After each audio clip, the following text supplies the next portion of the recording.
Good evening and welcome to 7:30 WA. I'm Andrew O'Connor.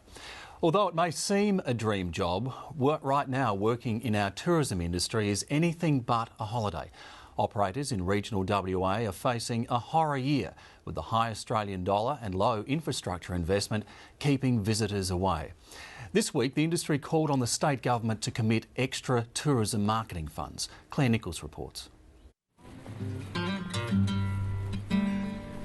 Here we go, guys. Willie Abrupt Beach. For 4 years, Sean Bloxage has been giving visitors an insider's tour of Margaret River. These are 400-year-old trees. These have been almost bonsaied by the wind. A lot of people coming to Margaret River were missing the reasons why the wines were so special, and we wanted to more deeply connect them to the environment and why the wines taste the way they taste. His one-man business aims to provide something a little different to the typical wine tour. It includes canoeing, four-wheel driving, a hike and a long lunch.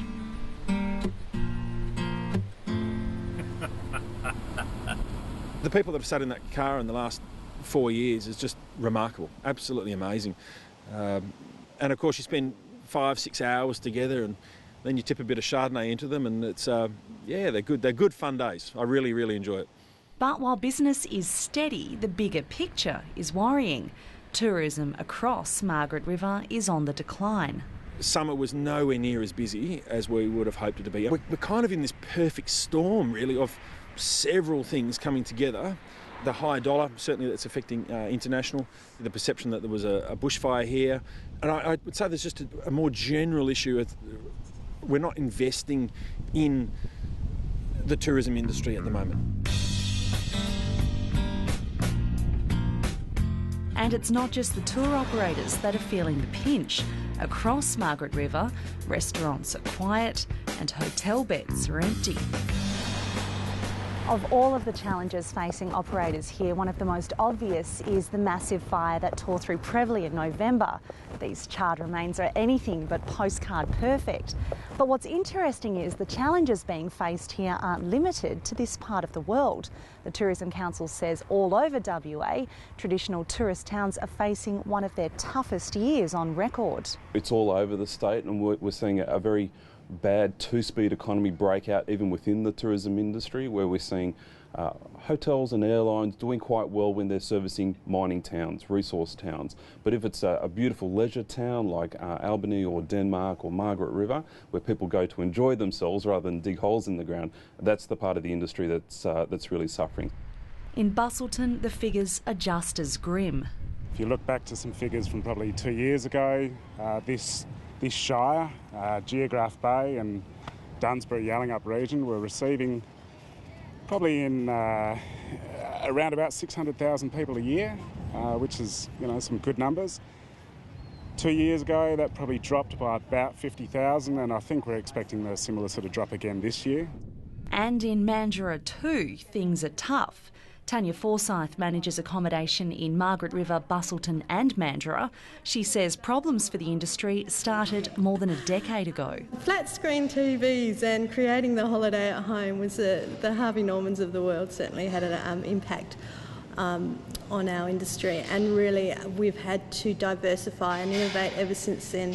And in the last couple of years, things have got worse. She says visitor numbers have fallen at all three venues. Everyone from the fuel station owner through to the man who mows our lawns, right through until actual people within the industry.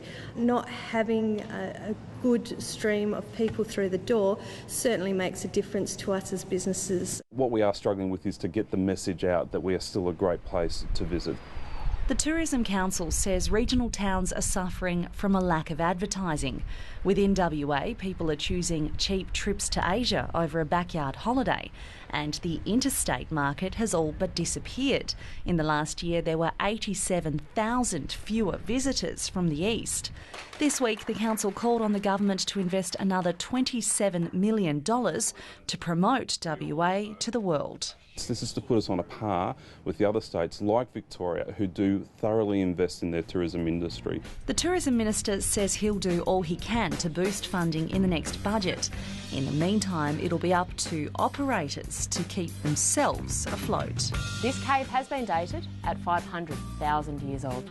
I encourage you guys, once you are down the bottom, lie down on your backs and have a look up at the stalactites. Simon Taylor is the CEO of the Geograph Bay Tourism Association, which manages several sites, including Yallingup's Nilgi Cave. He says the way people holiday is changing and providers need to adapt. Traditionally, we'd receive a lot of farmers and things from the wheat belt and places around Perth that would come down and book their holidays for 2, 3, sometimes up to 4-week periods. That's just not happening anymore. He says people are looking for shorter trips that they can book online. We certainly need to do a lot more research into how best we accommodate those people who are travelling down on a Friday night with the iPhone in their hand and looking for a great deal. And he says people are less interested in a long stay on the beach. Instead, the industry needs to offer an experience to remember. People are still prepared to spend money to go skydiving or to go adventure caving or to have an experience that they'll take away with them. Yeah, doing experiences that are going to, something that you're going to remember when you're 80, I think is what a lot of people are looking for. Sean Blocksidge's unique tours seem to have the punters happy. His business has great reviews online and the positive word of mouth is keeping him in the black.